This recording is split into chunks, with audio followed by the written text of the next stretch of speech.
Hi guys, and welcome back to my channel, Watch My Collection Grow. I am your host, as always, Mr. H. Welcome back. So this review, we're going to do something a little bit special. This is quite a rare watch. Not a particularly expensive one, but one it's like rocking horse poo to try and find. I was so lucky to spot this one on a selling site, obviously eBay as usual. And when I saw it, fell in love with it, had a bit of a bid war and finally got it. To find these again second hand is an absolute nightmare. So without much further ado, I'd like to introduce you to the Addy 221 Baby Tuna. I love this watch. Okay, it's really hefty. It's got the little metal shroud.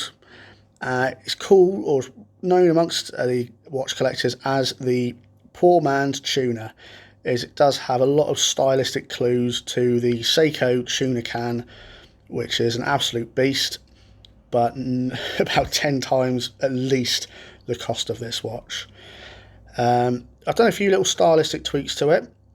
So when it first came down to me, it just had plain black numbers all the way round, and some of those numbers were quite scratched. So thankfully I used my little painting kit, added a little bit of red from the 0 to 20 and then black all the way around, which I think just livens it up a little bit and makes it look a little bit more special.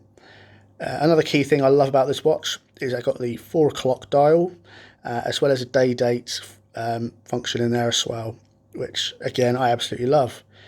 I don't know too much about this watch other than it's made in a kibbutz, I believe in Israel.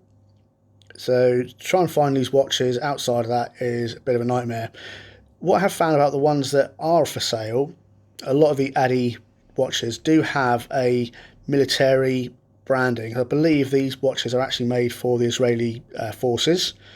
I've had a friend of mine who uses military contacts.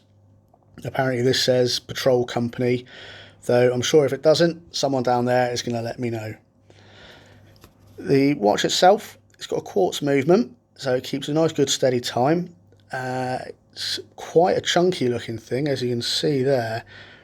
It is a bit of a beast. The only real issues I have with this watch is, although it does have the dive bezel on it, it is quite stiff to move around. Not quite as free flowing or free rolling as, say, the Casio, which I checked and reviewed in another video. Oh, see, it's quite stiff there. I've got a feeling there's something inside there that's going to be sort of either gritting it up, or could just do with a little bit of cleaning out.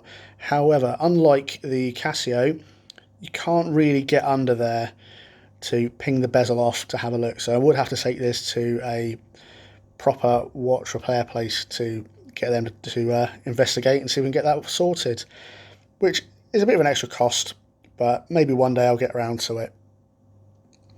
Like I said though, this is one of my favourite watches. It's quite a rare little piece. I do have another very rare little piece in my collection which I picked up, which I'll review at a later date, and that one is, again, it's a Casio, but it's an old school LCD one from the 70s. Ooh, exciting. So we'll review that at a later date, so do keep tuned to this channel.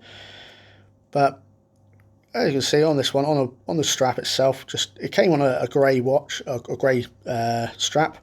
I changed that out for a navy and silver one, just to introduce a little bit more colour and just make it a little bit nicer.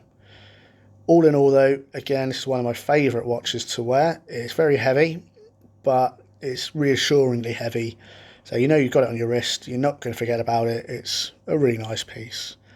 So again, thank you very much for watching.